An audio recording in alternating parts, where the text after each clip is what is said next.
Good morning, everyone. My topic of presentation is elective versus therapeutic neck dissection in node negative oral cancer. This is the trial which was held in Tata Memorial Center, Mumbai, and this trial it was published on May 31st in 2015 in New England Journal of Medicine in volume 373.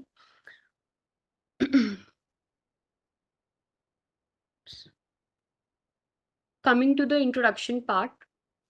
Patients with early stage clinically node negative oral squamous cell cancer, they are usually treated with oral surgical excision of the primary tumor. Options for addressing the neck include elective neck dissection at the time of excision of the primary tumor or watchful waiting with therapeutic neck dissection for nodal relapse. Proponents of elective neck dissection cite decreased relapse rates and the better survival rates. Watchful waiting approach, it has the potential advantage of avoiding an additional surgical procedure in up to 70% of the patients who eventually are found to be node negative on histopathological analysis. Then coming to AIM, from this trial, we have the two endpoints which we are going to discuss, primary and the secondary endpoints. The primary endpoint, it is overall survival, and the secondary endpoint, it is disease-free survival. The pattern of the study, which we are going to discuss, it is prospective, randomized, and controlled trial in which the patients were randomly assigned to undergo either elective or therapeutic neck dissection in 1:1 ratio, equal number of patients in both of the arms, that is elective, and another one is a therapeutic neck dissection arm. Coming to the pattern of the study, total 1,281 patients with T1 or T2 node negative oral cancers, they were assessed for the eligibility. Out of them, 685 were excluded and 596 subjects underwent randomization. Out of the 596 subjects, 298 patients were assigned to undergo elective surgery and then underwent a secondary randomization for follow-up.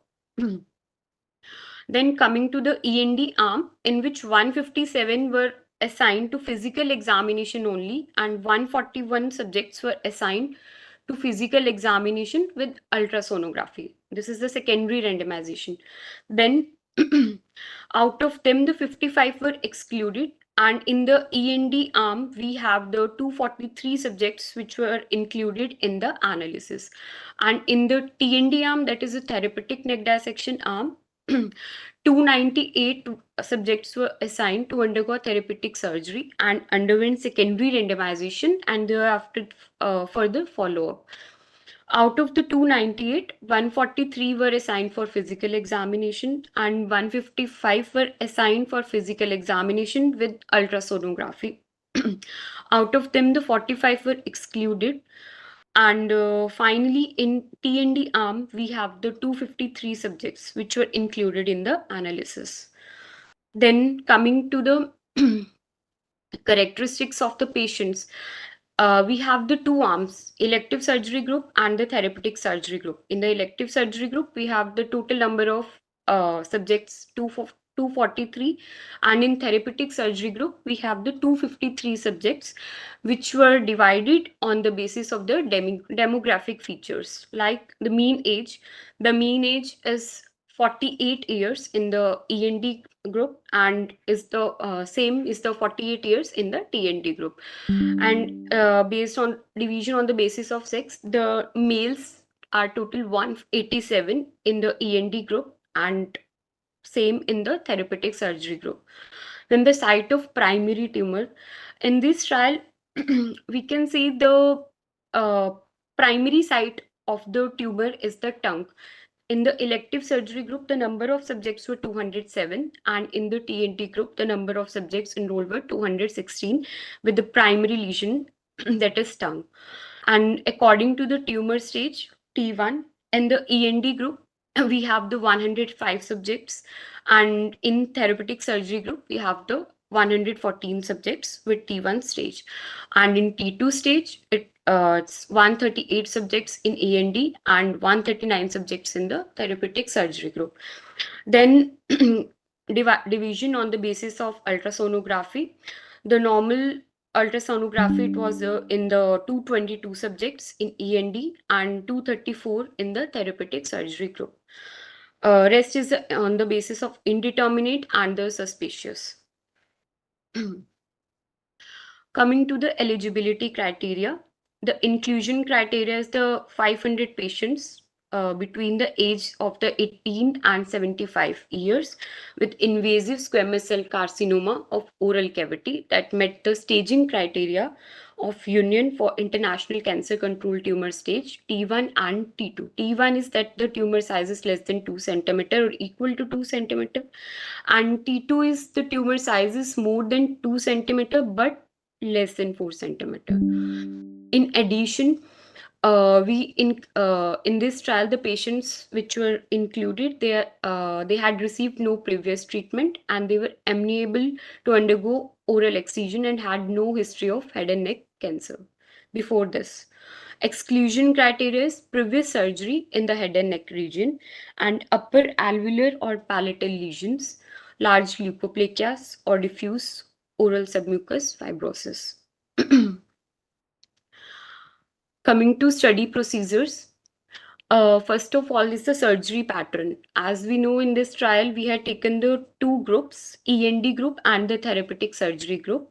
In END group, the subjects underwent the ipsilateral selective neck dissection, that is from level 1 to 3. And if there is any metastatic nodal disease during the surgery, then the subjects underwent modified neck dissection, that is in addition to level 1, 2 and 3, we included the level 4 and level 5 also. While in the therapeutic surgery group, there is a close monitoring with modified neck dissection if there is any nodal relapse. Then coming to the radiotherapy, we used radiotherapy as an adjuvant treatment in patients who had positive nodes and the primary tumor in which the depth of invasion is 10 mm or more and the positive resection margins, and in the patients with node negative disease with the depth of invasion less than 10 mm, if there is a presence or absence of high grade perineural invasion or lymphovascular and embolization, these were the factors through which we can decide whether we have to give the radiotherapy or not. Then coming to the ultrasonography, USG, it was performed in all patients before randomization, and there is a regular follow-up of patients who underwent secondary randomization to receive physical examination plus ultrasonography. Then coming to the histopathological analysis, histopathological findings, they were recorded in pre-specified synoptic reporting system in which the analysis was done in the terms of growth, whether the growth is ulcerative, ulceroproliferative, and their pattern. Then follow-up. The patients were followed once every 4 weeks for first 6 months. After that, they were followed every 6 weeks for the next 6 months, and then every 2 months for the next 12 months, and then every 3 months thereafter.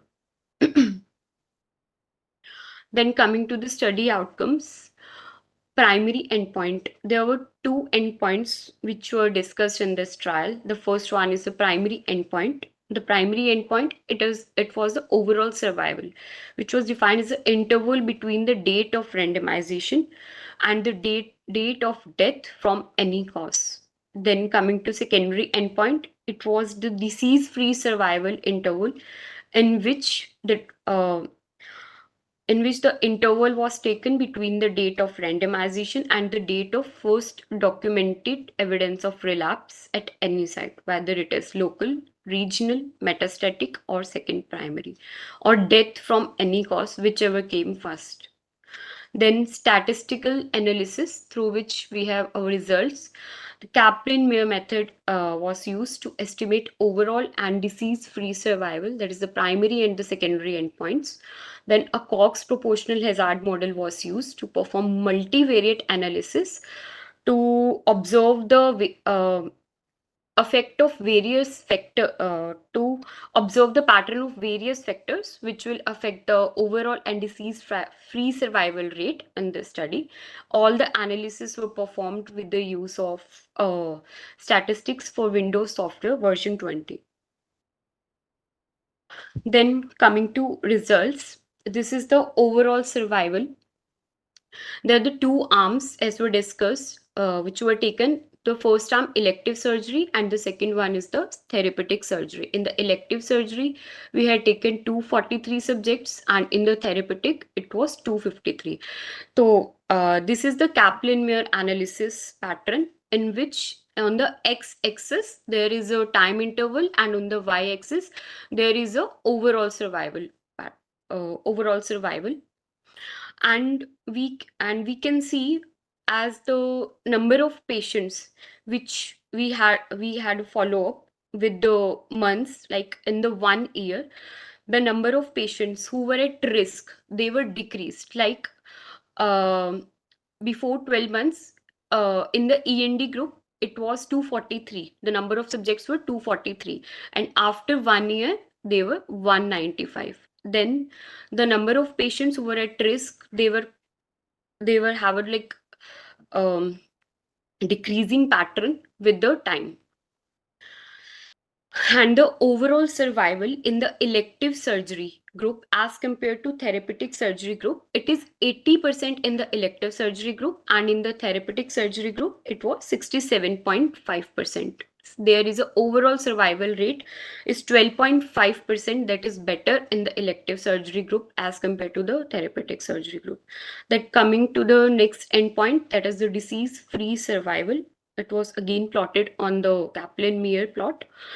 In this, the number of subjects, again they were taken 243 in EST, and in TND group they were taken 253, and the number of subjects who were at risk during the follow, they were again in the decreased pattern, and the disease free survival rate, it was 69.5% in the elective surgery group at the end of 3 years, and it was 45.9% in the therapeutic surgery group. And the overall disease survival rate, the improvement in the disease free survival rate, in it was 23.6%.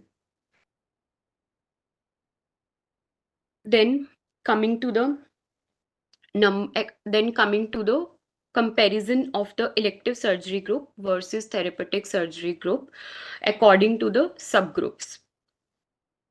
This is the forest plot graph, in which this is the center line. This signified the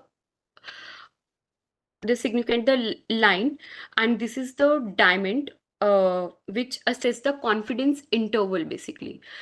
So we can see the most of our the squares. The squares, it signifies the number of subjects uh, which were um which were involved in these groups.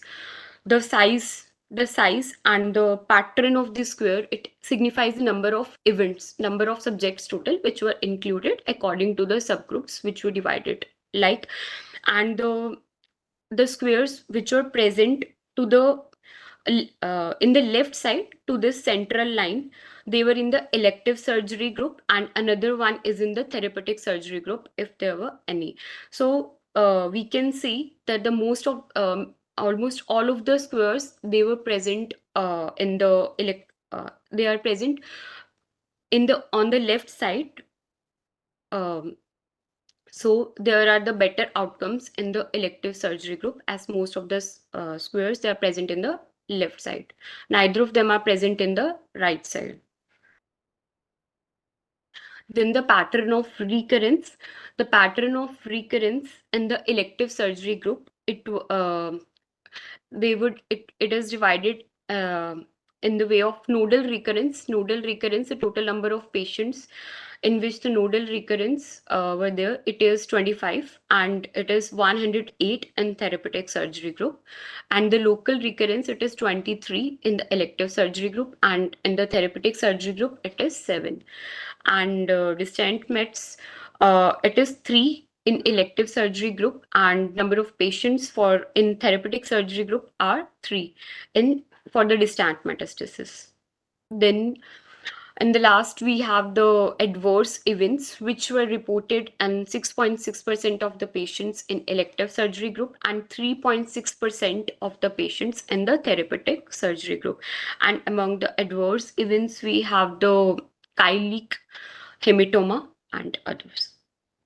Then coming to the discussion part, this trial showed the benefit of elective neck dissection at the time of primary surgery as compared with the watchful waiting followed by therapeutic neck dissection for nodal relapse in patients with early stage clinically node negative oral squamous cell carcinoma. The results show an absolute overall survival benefit of 12.5 percentage, and disease-free survival, the benefit is over 23.6%. Overall survival, it was significantly better in node positive patients in the elective surgery group than in those with the nodal relapse in the therapeutic surgery group. Then coming to the another points of discussion from this trial, the benefit of elective neck dissection. It was observed across several subgroups of patients. There is a suggestion that the patients with a minimal depth of invasion, the depth of invasion less than or equal to 3 mm, may not benefit from elective neck dissection, and the number of such patients, they were also small, and the test of interaction was not significant. The large majority of the patients in this trial which were included, they had the tongue cancers, so the results are most applicable to this primary site. It is worth pointing out that although the buccal cancer forms the predominant subsite of oral cancers in our region, the majority of the patients with such tumors, they were not suitable for recruitment because the tumors were not amenable to oral excision. Then coming to the limitations, through this trial, we had some limitations. The distressing long-term complication of neck dissection, which is a shoulder dysfunction, occurs in a substantial proportion of patients. Furthermore, the sensitivity of ultrasonography for detecting neck nodal disease was low, and a better method could have resulted in the identification of patients with occult metastasis who could have been excluded from a watchful waiting policy. Then from the trial, we can conclude the results of the trial. We can suggest that the elective neck dissection at the time of resection of the primary tumor confers an overall survival benefit in patients with early stage clinically node negative neck.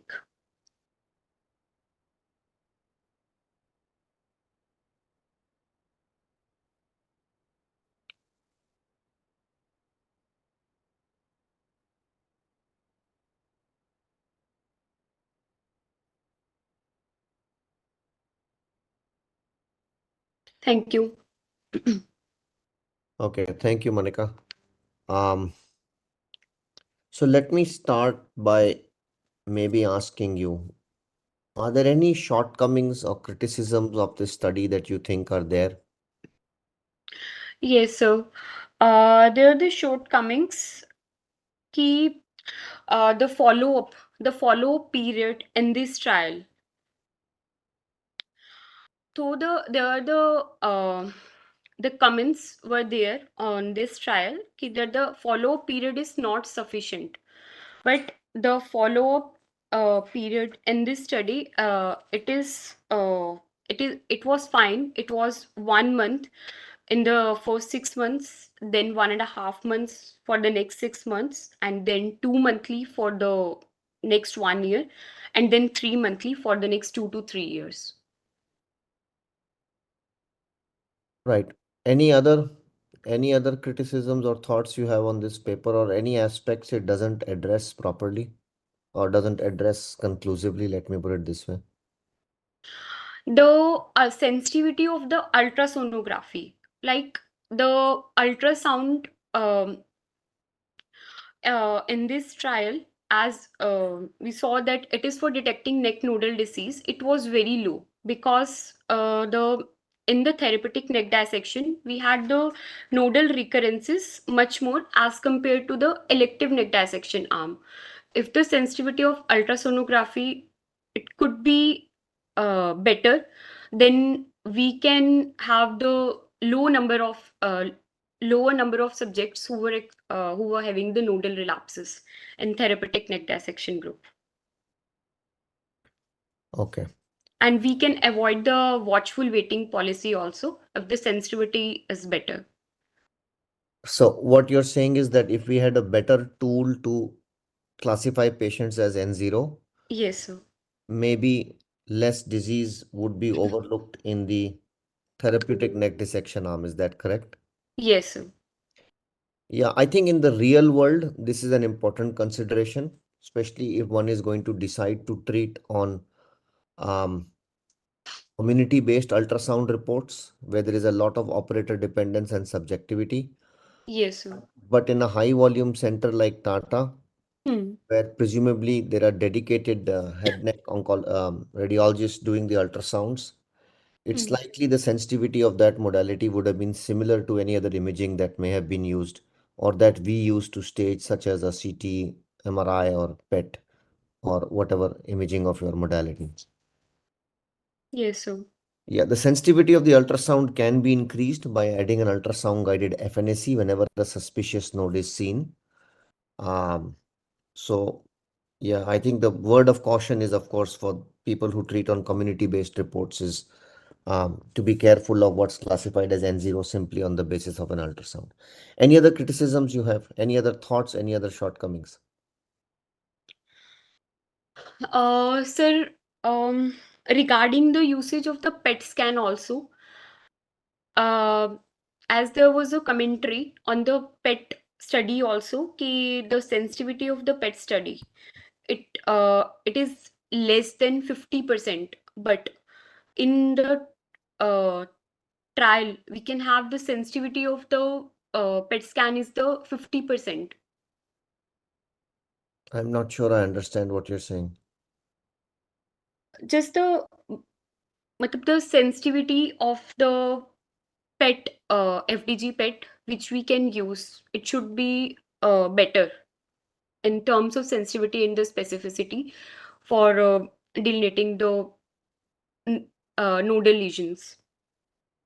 But it's very unlikely in real life for a T1, T2 clinical N0, you'll be ordering a PET in a treatment naive situation. Very, very unlikely that that will be a staging modality of choice. So I'm not sure any of that is going to be valid for a clinical scenario of a T1, T2, N0 treatment naive patient. Yes, sir. Okay, I'll put a question to the attendees then, because this is one of the debates in my mind as well, and this always comes up whenever this study is discussed. Let's say you have a buccal mucosa leukoplakic lesion, a centimeter and a half. The lesion's a little variegated or irregular, and you decide to excise it.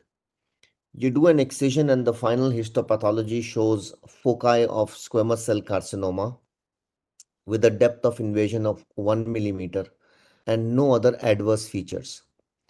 The primary seems fairly well excised because it was a small focus in the middle of the leukoplakia. Your margins you feel fairly satisfied with, or let's, for the time being for discussion, ignore what the primary needs, whether it needs second surgery or whether it doesn't. Would you go back and address the neck in this situation, given what this study's conclusion is that all T1, T2, and zeros should have an elective neck dissection because of the survival and disease-free survival benefit? Would one go back and do a neck in this situation? This is a not uncommon practical problem. A suspected premalignant lesion excised shows a small foci of early invasive cancer. So just some thoughts maybe from the attendees, and then maybe we'll take Monika's, your comments. What would you do in this situation?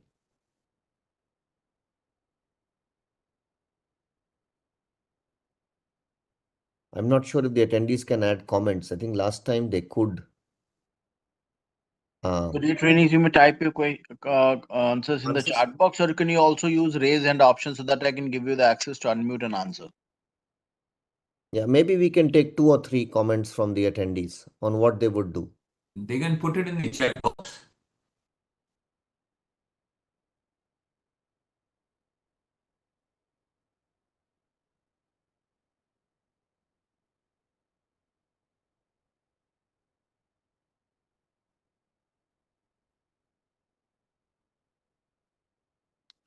Okay, imaging first. So yes, imaging is negative. Somebody said we'll image, absolutely correct. Imaging is negative for the neck.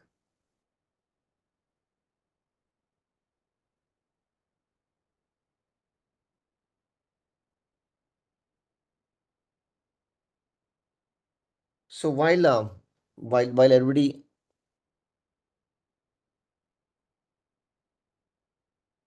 so yeah, I think we're going to see two schools of thought here is my guess. One group would say you need to do a neck dissection given the conclusions of this study, and maybe the second group will differ. So I'll share with you my thoughts on this. Um, this paper clearly, unambiguously proves that for early oral stage cancer, an elective neck dissection should be considered. But one of the thoughts is that all early stage oral cavity cancers are not the same tumor. And we are looking at a fairly heterogeneous group, and they may be differing biological behavior and they may be different incidence of nodal metastases even within early oral cavity neck cancer, oral cancer. If you look at the two groups that were studied here, and you look at the rough nodal incidence, it's 30% in one group and about 45% in the other. So it's a very, very, very high incidence of nodal metastases subgroup that we are studying. And clearly, when nodal metastases rates are going to be high, a neck dissection is going to show an obvious benefit.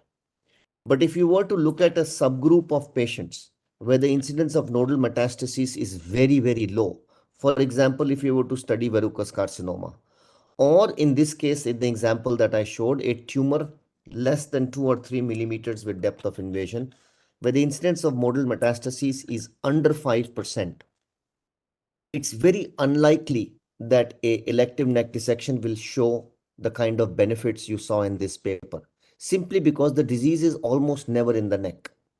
So that's an important consideration. And I think both schools are practically valid at this point.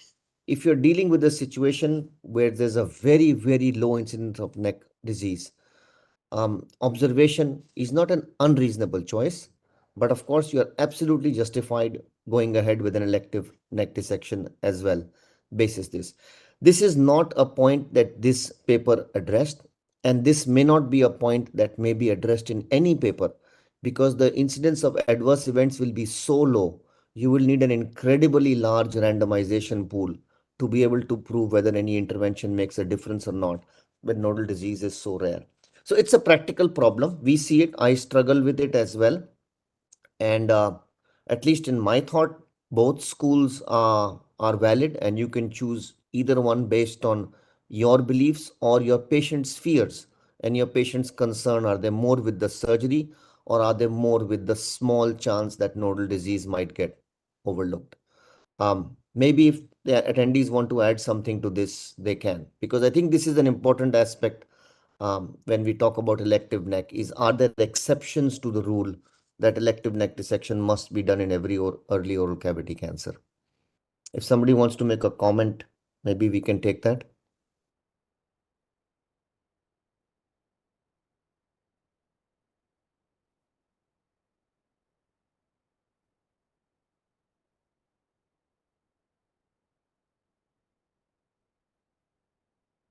Okay, maybe we'll leave that thought with everybody.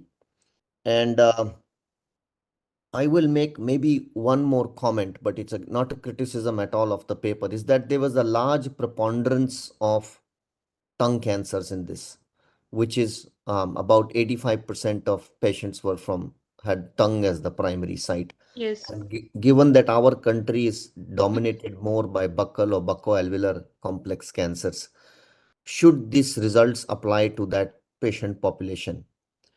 In my opinion, yes, it should. There is no reason to believe that if two sites in the oral cavity have similar incidence of nodal metastases, and it's fairly high for tongue and it's reasonably high for buccal as well, that the two sites have similar incidence of nodal metastases, then the therapeutic benefit of an elective neck dissection should be same across all those sites.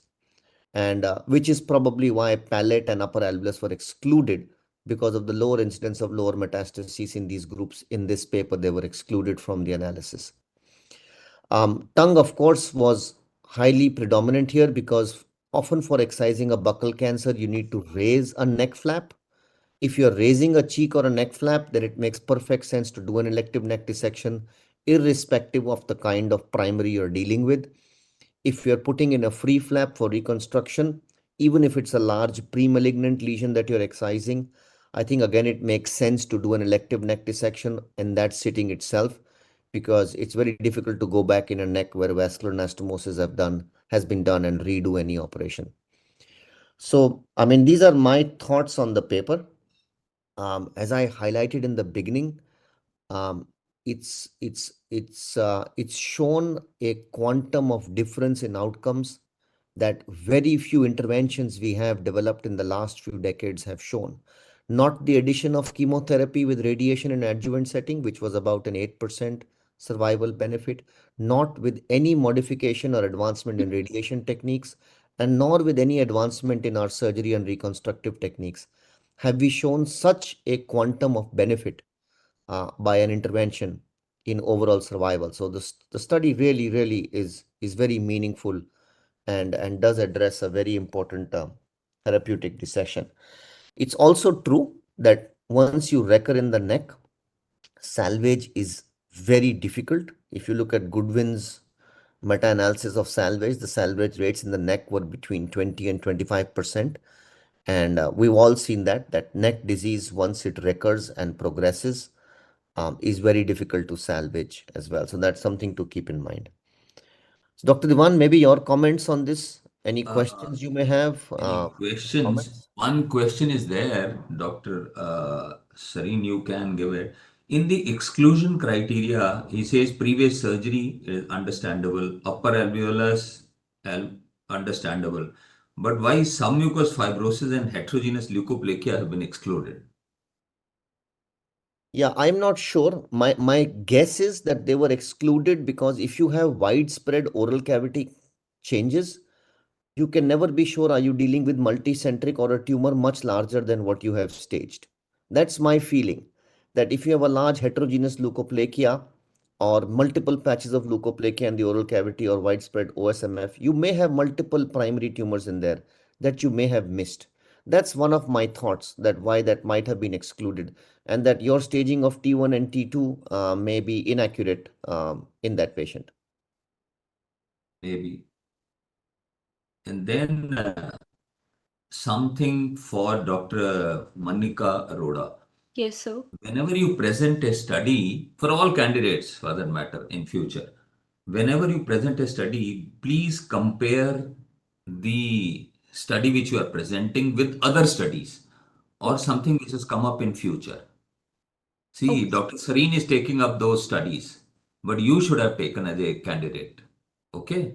Okay, sir. And you should also compare this paper with other modalities, say maybe radiation, elective radiation, Okay, sir. elective surgery versus elective radiation.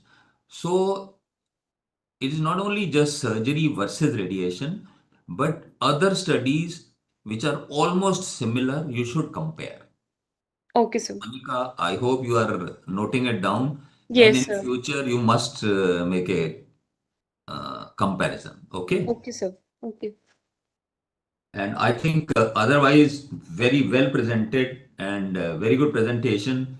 And my compliments and hats off to Dr. Sareen, who has critically analyzed the paper uh, very well and made very good comments. Any students? Can we see the chat box?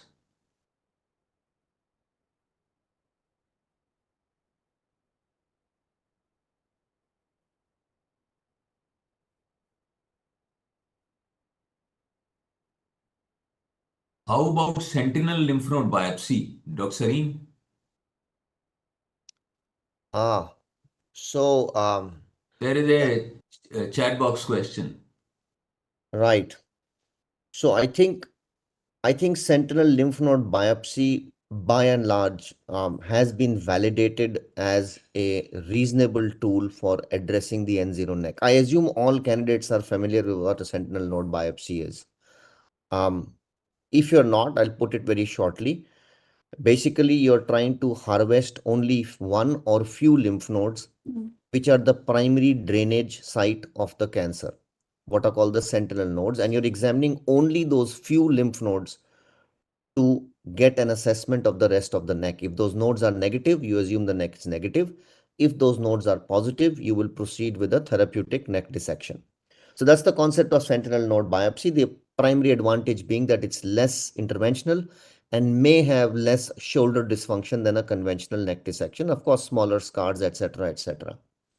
So the scent trial that was there, the multicentric scent trial, showed a very good negative predictive value of about 95%, if I remember, with sentinel node biopsy, indicating that if your sentinel node is negative, it very correctly reflects the rest of the neck as being negative, and you may not need to address the neck any further.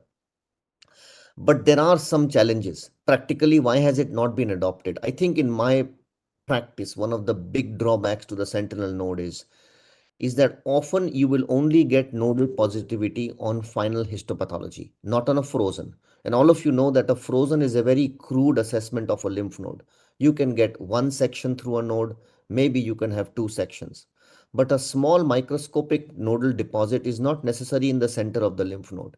It could be eccentrically placed, and a frozen section will definitely miss that. And all sentinel node biopsy protocols indicate that the node must be examined very, very thoroughly with serial step sectioning and sometimes with IHC, including cytokeratin staining, to increase the sensitivity of picking up micrometastases. So you remove few lymph nodes, but you examine them very, very thoroughly. So in effect, you'll eventually get to know your true sentinel node status only on final pathology a week later. And in a Western country, in a state-sponsored healthcare setting, it's possible you can bring these patients back for a therapeutic neck dissection in a second stage. In our country, with the high volumes most government centers deal with, and for the other centers like ours, which deal with a private paying population, I think patients, if consented for this pre-op, may not agree for a second operation in a week. We also use a much higher degree of free flaps, possibly because, excuse me, we deal with a lot of buccal alveolar cancers where primary closure is not possible. So you are getting into the neck and you are doing a vascular anastomosis. So again, sentinel node gets precluded. But my biggest disadvantage is not the oncologic. The oncologic basis is sound. It's been shown to be a reasonably reliable way to address or assess the neck. The problem is with the number of patients who require a second operation.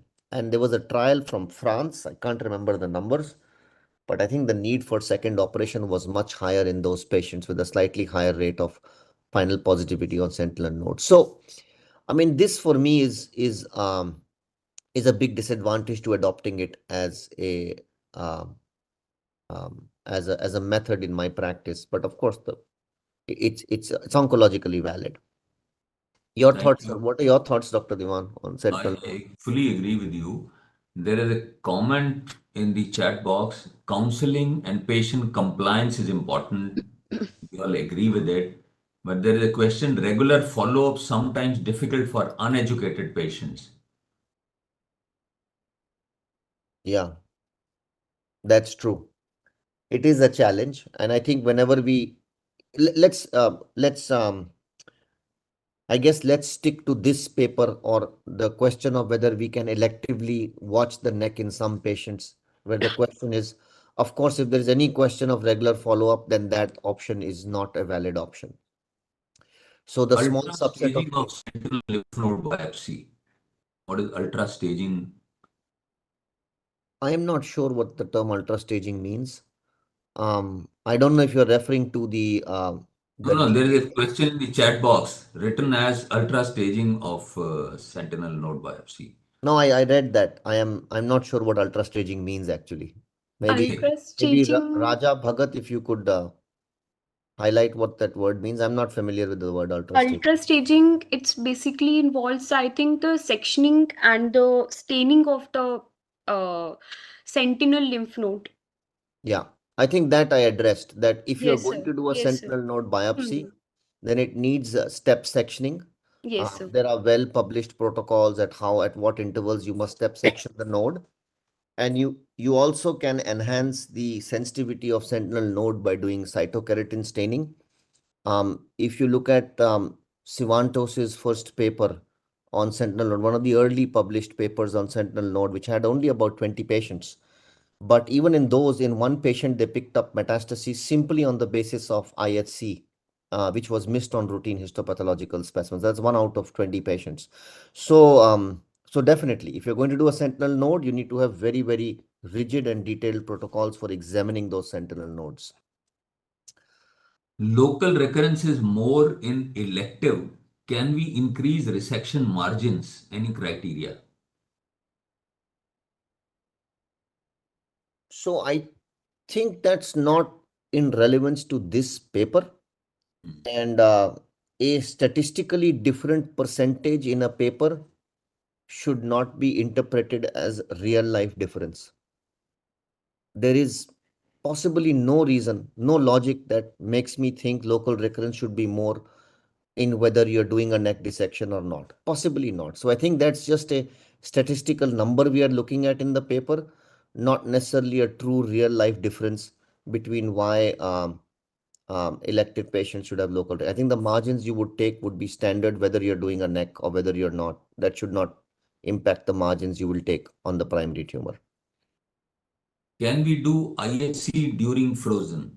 I don't think it can be done. I wish a pathologist was there to tell us if there is something we can do. Not Uh, a routine. Not to my knowledge, you cannot do IHC on a frozen section. Not a routine. Thank you. Thank you, Dr. Reen. Well done. Monica, very well done. But next time, some change. Yes, sir. I will. Yes, sir. Dr. Dr. Sareen, Divan, I hope you have listening. taken the comments from the Q&A as well. Yes, yes. Perfect, sir. We have completed the list. Thank you. Thank you, Dr. Sareen. Thank you, Dr. Monica. Thank you, Navneet ji. And thank you, all the students. Thank you. Yeah, Bye-bye. thank you very much, Dr. Manika Arora, for the presentation. And thank you Thank very you, much, sir. Dr. Deepak Sareen and Dr. A.K. Divan for joining us. And thank you, trainees and faculty members, for joining the session.